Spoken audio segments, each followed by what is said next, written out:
A vida da nobreza no século XXI. O castelo de Reda, em Westfália, tem sido o lar da família Bethlen-Tecklenburg há mais de 6 séculos.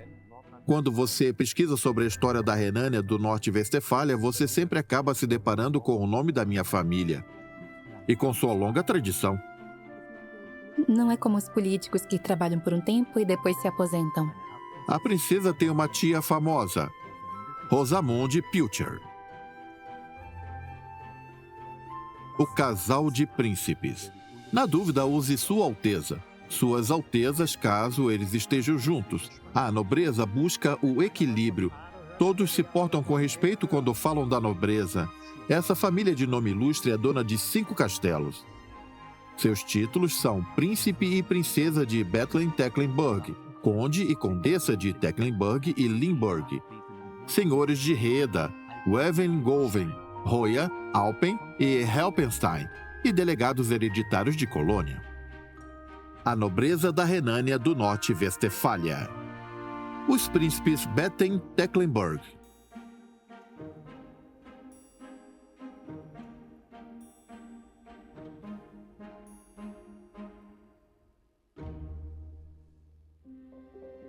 Foi aqui que começou a história dos Bethlen-Tecklenburg, em Hohenlimburg, próximo a Hagen, na Baixa Idade Média dentro do Sacro Império Romano Germânico.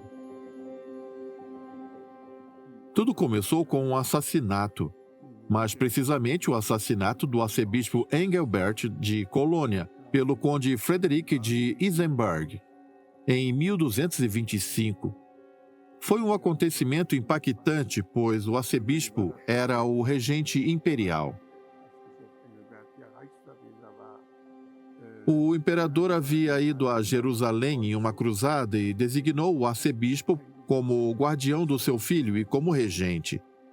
É por isso que esse crime foi equivalente ao assassinato de um imperador.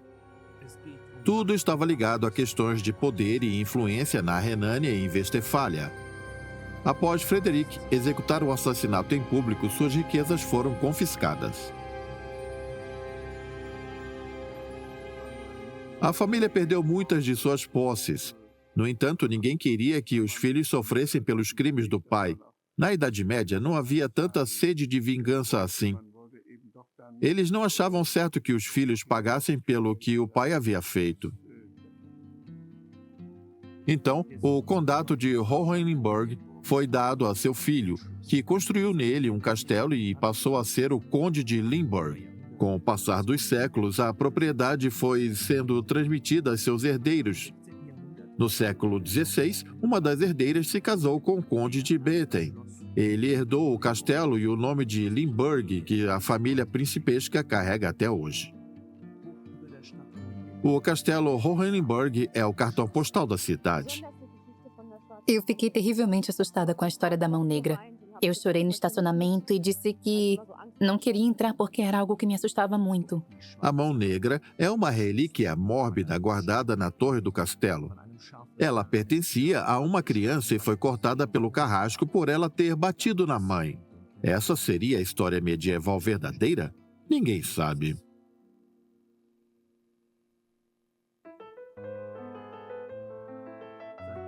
Já faz 50 anos que nenhum membro da família Bethlen-Tecklenburg reside no castelo. Atualmente, ele é usado como museu, anfiteatro, cartório e restaurante. Já faz alguns anos que o castelo está novamente sob a administração dos príncipes, que agora estão responsáveis pelo seu marketing, um trabalho que tem respaldo histórico. Ele foi importante na Guerra dos 30 Anos e continua de pé até hoje. O fato mais impressionante sobre o castelo de Hohenlimburg é que ele foi o epicentro de todos os conflitos que ocorreram na região até o início da Segunda Guerra Mundial, como a Guerra dos 7 Anos e a Guerra da Colônia. O castelo de Hohenlimburg tem sido disputado desde a Idade Média, porém ele nunca foi conquistado.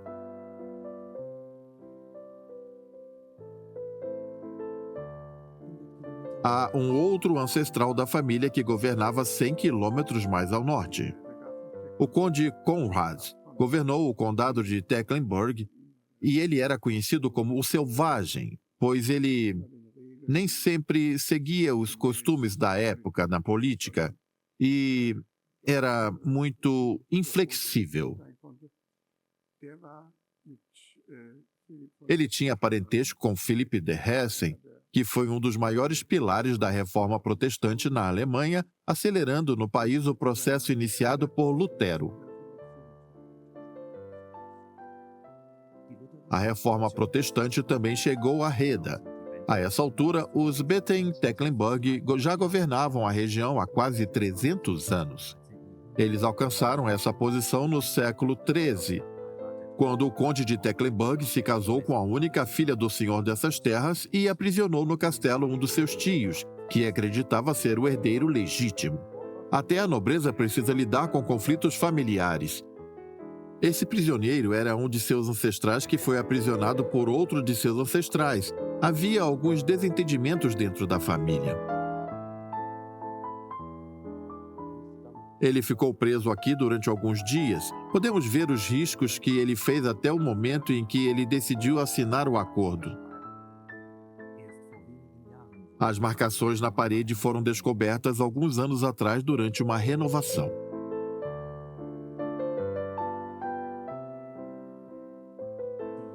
A religião tem sido algo que teve grande influência na vida da família desde a época do conde Arnold II. Ele foi o neto do conde Selvagem, estudou teologia e direito e mudou os rumos da família e da nação. Era o costume no final do século XVI que os príncipes enviassem seus filhos para estudar em Heidelberg, Basel ou Strasbourg, para que lá eles fossem educados na religião reformada e também aprendessem sobre os princípios da fé reformada, para que, posteriormente, disseminassem em suas regiões essa religião que ficou conhecida como Calvinismo.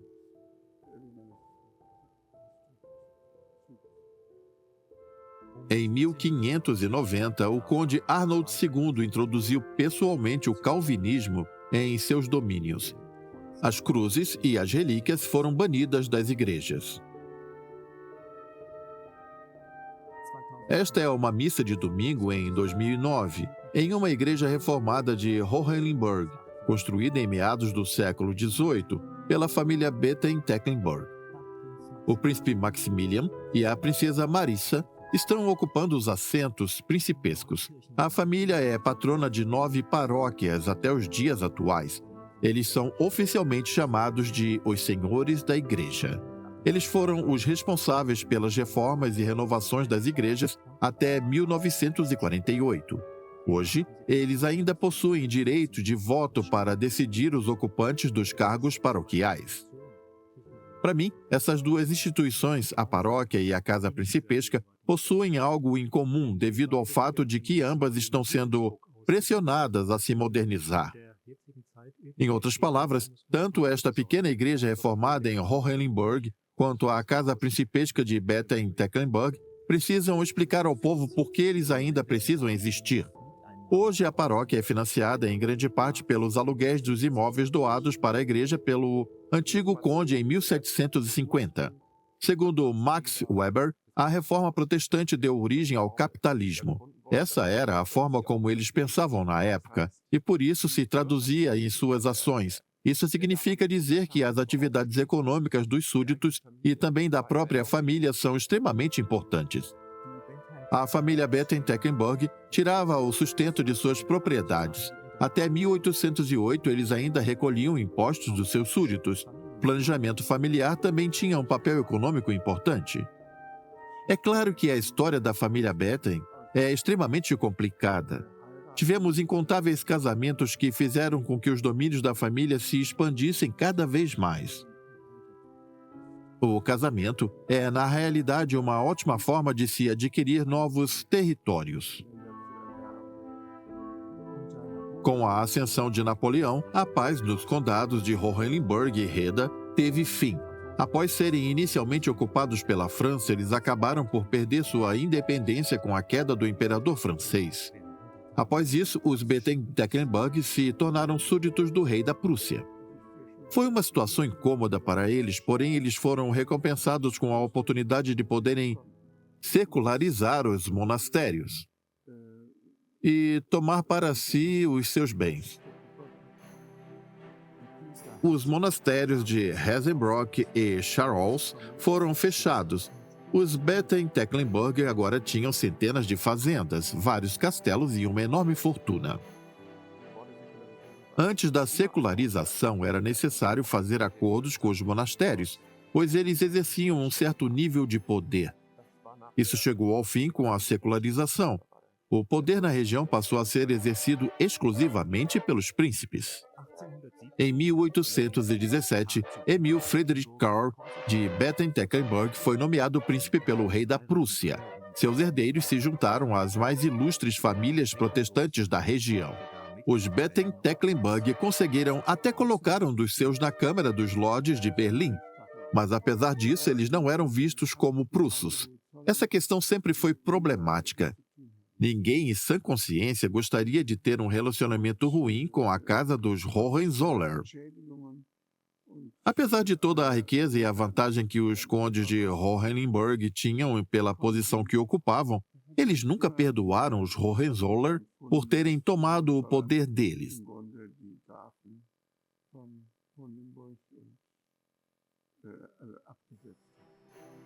Independente disso, eles tinham uma enorme influência junto ao Kaiser. Foi graças a eles que Reda ganhou uma ferrovia ligando a cidade a Minden e Colônia em 1887. A ferrovia originalmente passaria por Pedenburg e Lippstadt, que são cidades maiores, porém meu ancestral interviu dizendo: a ferrovia precisa passar por aqui para que Reda e Gutenschloss possam se desenvolver economicamente, e o projeto foi alterado. A ferrovia trouxe prosperidade econômica. O príncipe Gustav, bisavô do príncipe governante atual, era visto como um aristocrata moderno. Em 1902, ele financiou a renovação de uma pequena sinagoga nos arredores do Parque do Palácio com seu próprio dinheiro.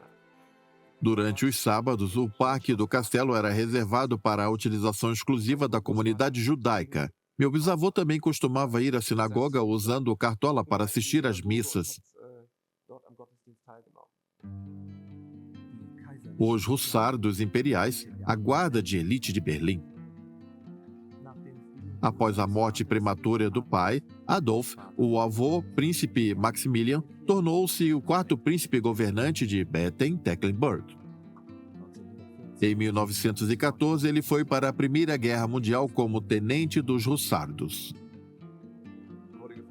Ele foi feito prisioneiro pela Rússia em 1917 e presenciou a Revolução Russa e todo o caos que ela desencadeou. Ele conseguiu de alguma forma uma passagem de trem e pôde então viajar com um certo conforto de volta para a Alemanha. O príncipe encontrou um país diferente ao retornar. O Kaiser havia abdicado e a Constituição de Weimar havia abolido todos os privilégios da nobreza. Os títulos foram reduzidos a apenas um nome do meio. A Alemanha era agora uma república, algo que a casa dos Bethlen-Tecklenburg repudiava. O avô do príncipe se juntou à cooperativa da nobreza alemã, um grupo de aristocratas que se opunham à democracia e aos partidos políticos e queriam restaurar a monarquia. Ele estava entre os aristocratas que se aproximavam dos nacionalistas socialistas após 1918. Ele se juntou ao partido nazista apenas mais tarde, em 1933. Pois era algo que entrava em conflito com os seus princípios como chefe de família e como príncipe. Ele não queria ser comparado a pessoas comuns. No início da década de 30, o príncipe Adolf se tornou o diretor da cooperativa da nobreza. O príncipe Adolf de Bethlen-Tecklenburg casou-se com Amália Schomburg de Waldenburg, uma princesa da nobreza da Saxônia. O príncipe era um cineasta amador e documentou de maneira excepcionalmente moderna a feliz e tranquila vida privada de sua família. Em seu lar, o castelo de Reda quase não se via as repercussões da política. É quase como se fossem duas pessoas em uma. Meu sogro era uma pessoa adorável. Porém, o lado amoroso e o antipático estavam sempre muito próximas. É algo estranho, mas eu acredito que o mesmo acontece com a maior parte das figuras históricas. Quando alguém conhecia meu sogro, ele era uma pessoa absolutamente encantadora. É assim que eu o descreveria. Ele costumava me trazer flores e eu já o vi chorar quando ele viu 2 cachorros morrerem. Os filhos do casal tiveram uma infância afastada e protegida dos conflitos políticos. Não se podia viajar muito naquela época e eles estavam cientes de seu status e que os colocava acima das outras pessoas da cidade. A princesa Gustava, o príncipe Nicolaus e o príncipe herdeiro Moritz Casimir desfrutaram de uma infância tranquila. Nós fechávamos os grandes portões de ferro do castelo todas as noites. Eles eram impenetráveis. No inverno, nós costumávamos patinar no lago congelado.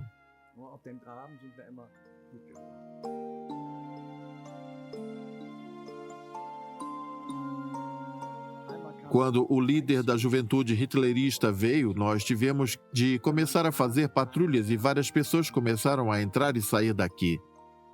Era assim que era na juventude hitlerista. Nós também marchávamos até a cidade de Wern. Creio que era porque, naquele tempo, os regimentos precisavam marchar em formação até o combate. Eles já não faziam isso na guerra, porém ainda praticavam. No exército da Prússia Oriental, nós também treinávamos essas besteiras. O príncipe Adolf não filmava apenas sua família. Ele também documentou a construção e a inauguração da rodovia A2, próximo ao castelo. Foi assim que a política ficou mais próxima de Reda. Após o início da Segunda Guerra Mundial, Hitler posicionou tropas no castelo. A partir de meados da década de 30, o príncipe foi um membro do Partido Nazista. Eu acredito que, levando em conta o posicionamento social e cultural do príncipe, ele deveria ter repudiado certas atitudes e ideologias do partido. Mas essas qualidades não foram o bastante para impedir que alguém como o príncipe, independente de todo o seu treinamento, educação e status, se juntasse a eles. Alguém que deveria ter plena consciência do que estava fazendo. Nada disso impediu que ele fizesse acordos com o partido tão cedo e tão abertamente. A comunidade aristocrática, acompanhando o príncipe, jurou lealdade ao regime. Ele esperava persuadir Hitler a desenvolver a nobreza alemã, seus antigos direitos, mas não obteve êxito. Mesmo assim, ele enviou a Hitler um telegrama condenando o atentado de Stauffenberg em 1944. A mudança de pensamento de Bethlen teve início em 1918, talvez até antes, começando com ideologias de extrema-direita e continuando com o antissemitismo, o uso da violência como solução, o rearmamento, a guerra de vingança e culminando com a aliança com os nazistas. Por que ele voltaria atrás em 1944? O príncipe permaneceu do lado dos nazistas até o fim da guerra em 1945. É claro que nos arrependemos de termos nos aproximado tanto dos nazistas.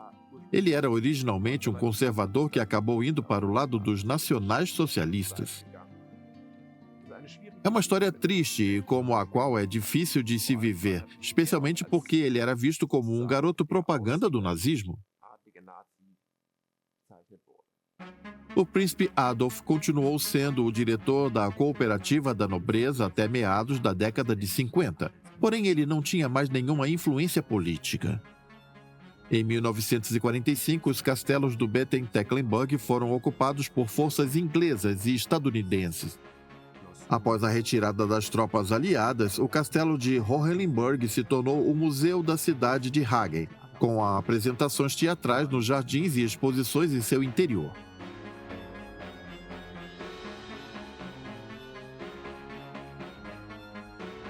O príncipe Adolf passou a alugar os monastérios de Clarholz e Hesenbrock e outros imóveis associados à comunidade e a indivíduos. A renda desse negócio passou a ser o sustento da família. O castelo de Reda foi requisitado pelo exército britânico. Seus quartos passaram a ser alugados pela família principesca. O alto custo das renovações e da manutenção foram um grande fardo para o príncipe. Nós estamos aqui no castelo que é o castelo entrincheirado mais famoso da região de Westfália. A família principesca deixou de viver aqui há cerca de 20 anos, pois ele passou a ter outra utilidade. Atualmente, ele abriga uma escola para surdos. O príncipe não pôde mais voltar a morar no castelo de Reda. O castelo ficou no passado, disse ele após a guerra. Ele morreu em um acidente de carro em 1967. Seu filho mais velho, o príncipe Moritz Casimir, assumiu seu lugar.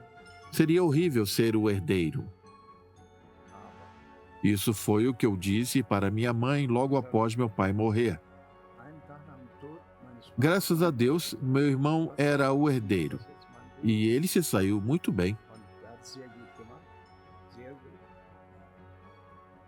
Moritz Casimir é o pai do atual príncipe governante Maximilian. Em meados dos anos 50, ele conheceu sua futura esposa em uma festa na casa de um parente. Quando eu estava visitando minha mãe, eu não estava com vontade de sair.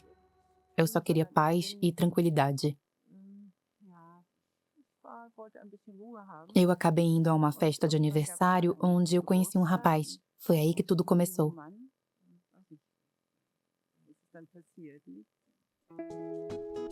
Tudo aconteceu na África. Moritz Casimir estava visitando alguns parentes e Sissi von Hardenberg estava visitando sua mãe.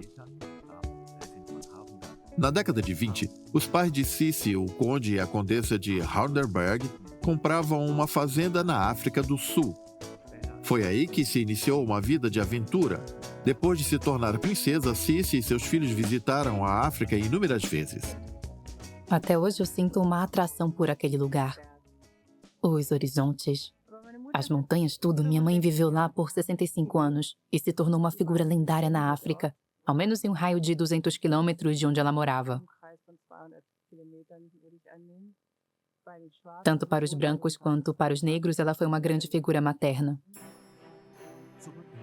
De volta à Alemanha, a condessa Sissi aceitou o convite para ir ao palácio de Bosfeld, o novo lar dos Betten-Tecklenburg, desde o fim da guerra a alguns quilômetros de Reda.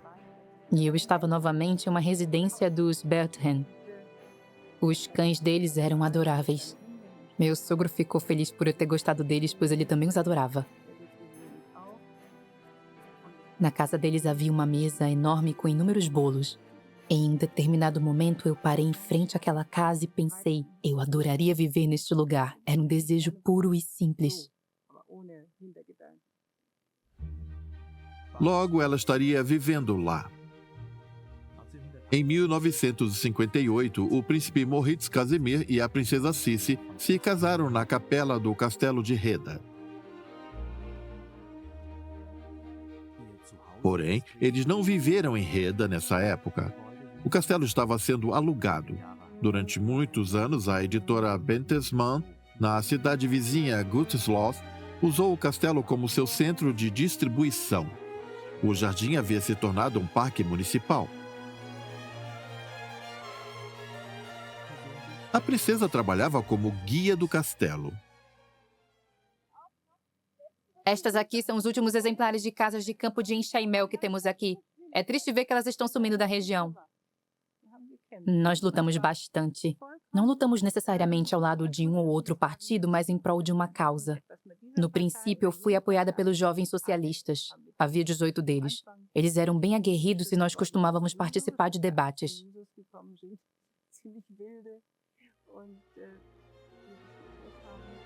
As casas antigas foram demolidas e completamente substituídas. Uma estrada seria construída ao redor do castelo e o rio seria desviado. A Alemanha Ocidental havia se modernizado de maneira frenética e a princesa se opôs a isso. Se não fosse por ela, o castelo teria sido muito diferente do que é hoje, pois o plano original era construir uma rua que atravessava o parque que fica em frente aonde fica a chancelaria. Foi ela quem impediu essa empreitada, e esse feito foi admirável. É por isso que hoje o castelo é tão belo. Foi Sissi quem renovou os salões de Reda.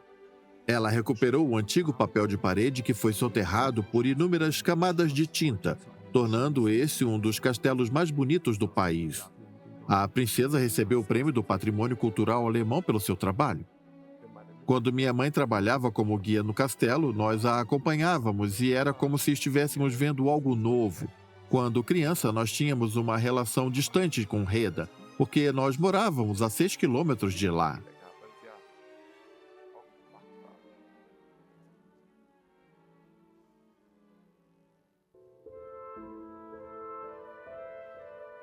Eles viveram no Palácio de Bosfield até 1988. Os filhos do príncipe Moritz e da princesa Sissi foram criados lá. O príncipe é quem administrava essa propriedade. Seus filhos frequentavam uma escola primária aqui. Eles queriam ter uma vida normal, porém isso não foi tão fácil assim. Eu sempre fui muito seletivo com as minhas amizades quando criança. Eu sempre tive um amigo do qual eu gostava muito, enquanto eu era bastante cauteloso com todos os outros.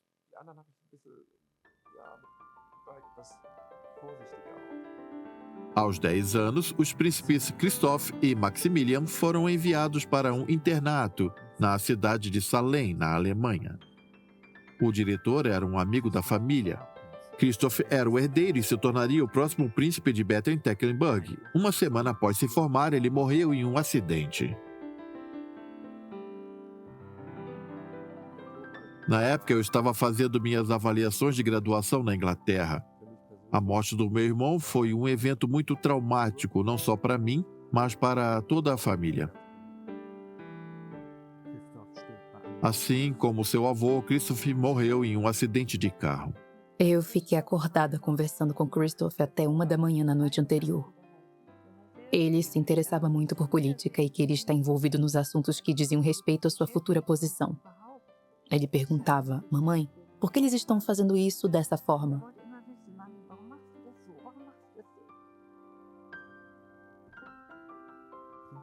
O príncipe Christoph adorava atuar. Ele amava viajar e tinha muitos planos. Ele fez o intercâmbio para a Índia, viajou para a Sicília e visitou a África com a minha mãe. Ele preencheu sua vida com coisas interessantes. Ele viveu uma vida plena. Pode parecer estranho quando eu digo isso, mas Christoph era uma pessoa maravilhosa. E aquele foi o momento dele de partir. É assim que eu enxergo isso, filosoficamente, religiosamente ou da forma como você preferir chamar. Christoph se preparou a vida toda para se tornar o príncipe governante. Porém, foi seu irmão mais novo que teve de assumir esse cargo. Isso gerou um medo que se dissipou somente com o passar do tempo. Demorou até que eu me desse conta de que eu precisaria assumir uma posição que era destinada a ele. Longe de casa, o príncipe Maximilian ainda tinha tempo para se adaptar ao papel de senhor do castelo de Reda. Na Inglaterra, ninguém sabia que eu era príncipe herdeiro, o que permitiu que eu ficasse mais tranquilo.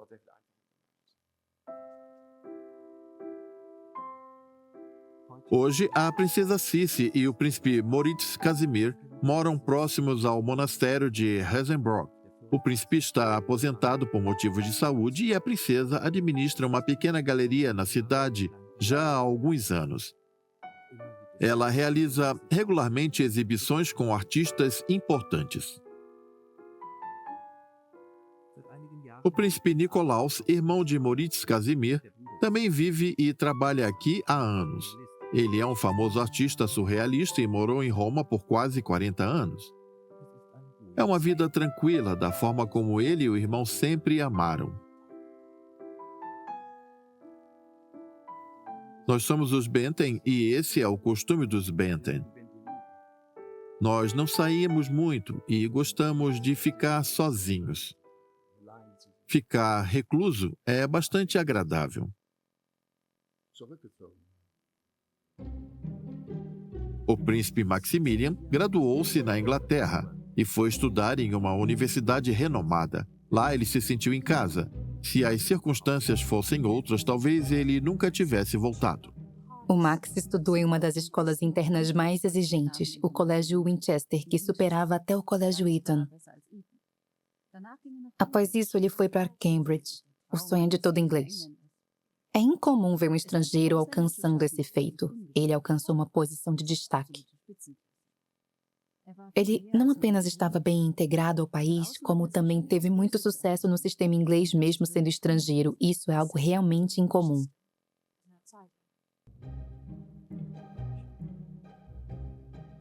Ele conheceu sua futura princesa em Park Hill, no sul da Inglaterra.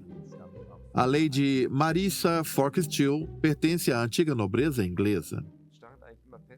Eu sabia que uma hora eu teria de voltar para casa e ela me apoiou bastante.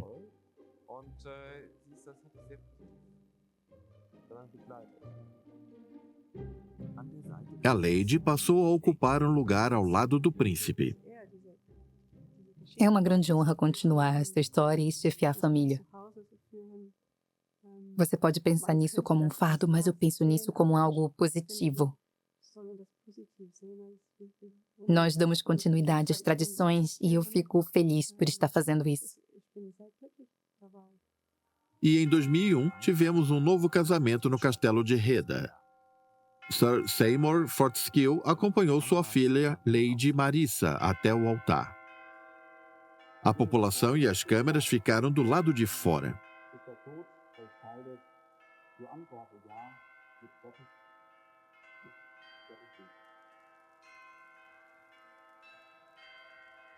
Os cidadãos de Rheda deram boas-vindas aos seus novos príncipes. O príncipe e sua esposa tinham um ambicioso plano de transformar novamente o castelo no centro da cidade.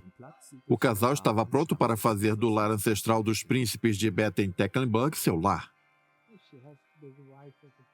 Ela precisa ser a esposa do príncipe, tem que se esforçar, tem que administrar o castelo, os jardins e todos os eventos que são realizados ali. Uma tarefa árdua.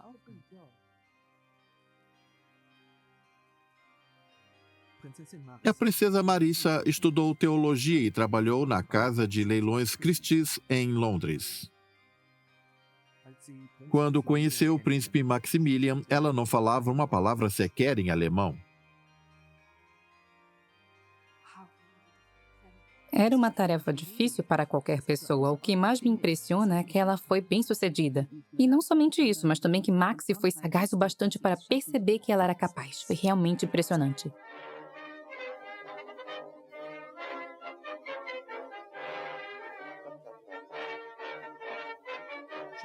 Este é o Festival de Tiro de Rheda. O clube de tiro existe há mais de 175 anos. Os príncipes, bem como todos os seus ancestrais desde a fundação do clube, fazem parte dele. O clube também faz parte da vida cotidiana.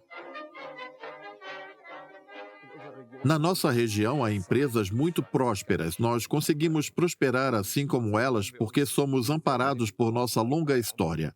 A Westfália é assim porque ela tem um conhecimento enorme sobre seu passado e sua tradição.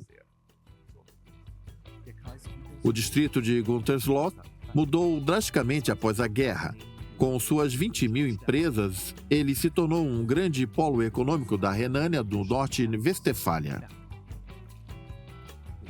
A Bertelsmann é uma empresa que mais se destaca. Ela é uma das maiores editoras do mundo, tendo um faturamento na casa dos bilhões.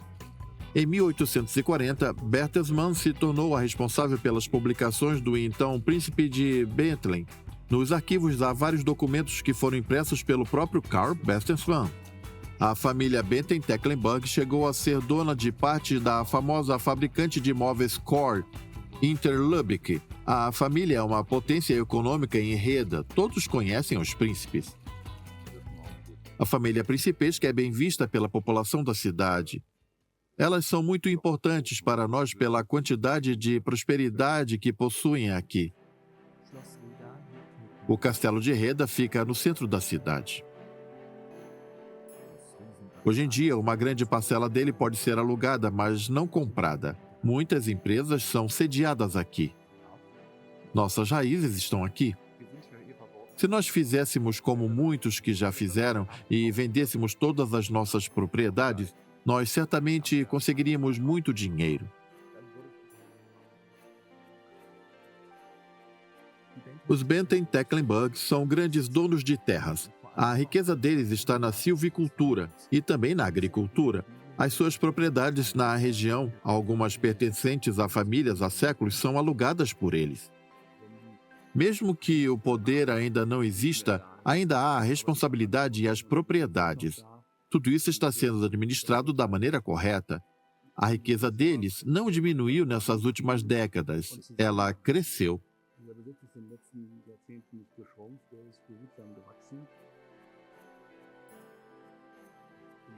O príncipe não vive a vida dos sonhos que se imagina que um príncipe tenha.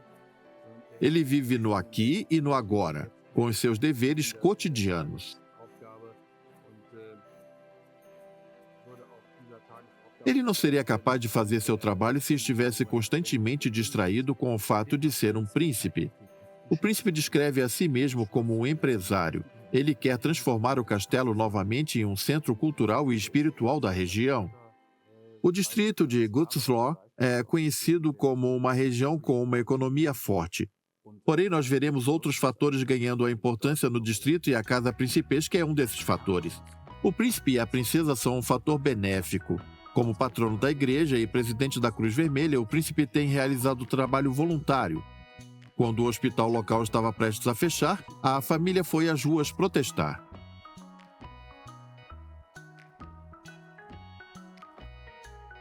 Todos que conhecem o casal notam o carisma deles. Eles são diferentes, eles não são burgueses, eles são nobres. Mas não em um sentido negativo. Eles não são arrogantes, nem snobs, pelo contrário. Eles se esforçam muito na missão de serem participativos e de manter a família de braços abertos. O festival anual de jardinagem que ocorre no Castelo de Reda é chamado de Primavera no Parque. Essa feira e os programas culturais e esportivos associados a ela existem desde 2003. A ideia do festival veio da terra natal da princesa Marissa, a Inglaterra. A tia de Marissa, a renomada autora Rosamund Pilcher, ajuda na promoção desse evento. No jardim há uma rosa que foi nomeada em homenagem a ela.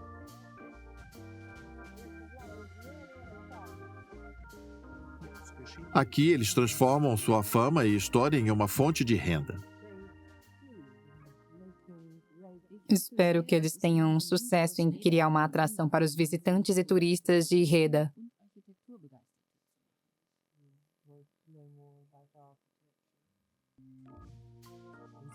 Os fãs de Rosamund Pilcher chegam ao castelo aos montes. Nada mais adequado, pois a vida de Suas Altezas parece ter sido tirada de um dos romances da ilustre autora. Mas não é isso que as pessoas aqui querem ver. Eu gosto muito da Rosamund Pilcher, mas isso é a vida real, não um livro.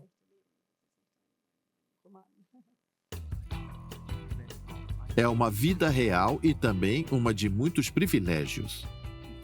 O casal ainda é dono da fazenda na África do Sul. Eles não planejam vender seu lar no continente. Ao menos uma vez por ano eles viajam para lá com os filhos por algumas semanas.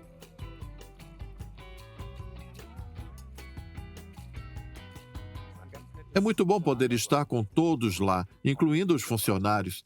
Todos os meus filhos tiveram uma cerimônia que nós chamamos de cerimônia de nomeação lá e também foram batizados naquele lugar. Na ocasião, tivemos tambores sagrados e danças com roupas tradicionais. Teve muita cerveja e cabra assada. Nós fizemos um banquete enorme.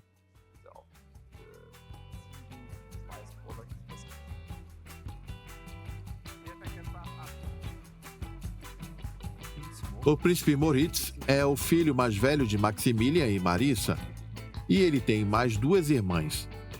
Além dos inúmeros títulos de nobreza que ele terá futuramente, ele também poderá acrescentar Magagen a eles. Esse é o nome africano que ele recebeu na sua cerimônia de nomeação. Todos nós temos nomes africanos. O meu é Gugela. O que ele significa? Não sei.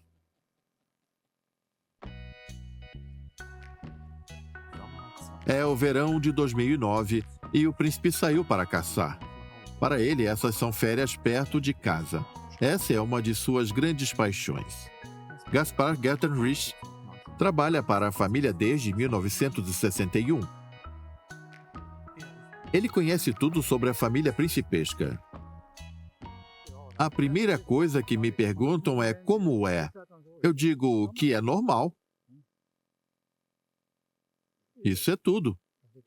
Sempre conversei normalmente com todos, fosse o príncipe Adolf, como o príncipe Casimir ou com o príncipe e a princesa atuais. É dia de festa no castelo de Reda, o aniversário de 40 anos do príncipe. Mais de 300 pessoas foram convidadas para um concerto dentre dignatários da região, amigos da nobreza e parentes de toda a Europa. Além de uma celebração, esta também é uma reunião de negócios. Aqui, preservar a tradição e divulgar as atrações locais se tornaram uma coisa só. O castelo e seus empregados estão vestidos para a ocasião. As pessoas acham isso estranho e dizem, por que você está fazendo isso? Mas elas não entendem que tudo isso é real. É como se eu vivesse em dois mundos. Os príncipes de Baden-Tecklenburg mantêm viva a sua história. Maxi foi inteligente ao perceber que precisava se dedicar a isso em tempo integral, caso contrário, o castelo seria apenas mais um hotel.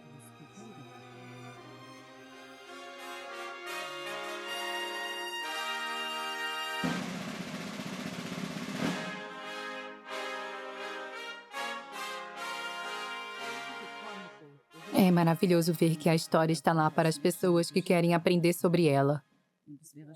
É algo bom de se compartilhar, até mesmo com pessoas que não gostam da história. Talvez eles até mudem de ideia ao verem esse lindo casal. O príncipe Maximilian e a princesa Marissa sabem o status que têm. Mas, ao mesmo tempo, não se afastam do povo. Seus convidados são um reflexo da sociedade. Eles convidaram até mesmo presidentes de times de futebol. Ele prometeu que se o nosso time ganhar a Liga dos Campeões, ele hasteará uma bandeira branca e azul na torre do castelo.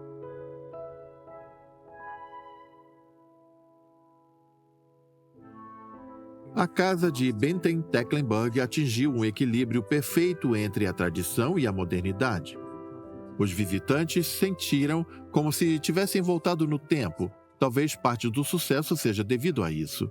A tradição não pode parar. O filho mais velho já tem 11 anos e está ansioso para fazer sua parte. Em breve, Maximilian e Marissa se tornarão os príncipes governantes. No castelo deles, todos serão bem-vindos, tanto a população comum quanto a nobreza. É muito importante para nós contar com o envolvimento de todos e que todos se sintam confortáveis nesse espaço. Eu atingi essa meta em partes, porém ainda resta muito a ser feito. A família Baden-Tecklenburg, uma dinastia da Renânia do Norte-Westfália, com um futuro promissor.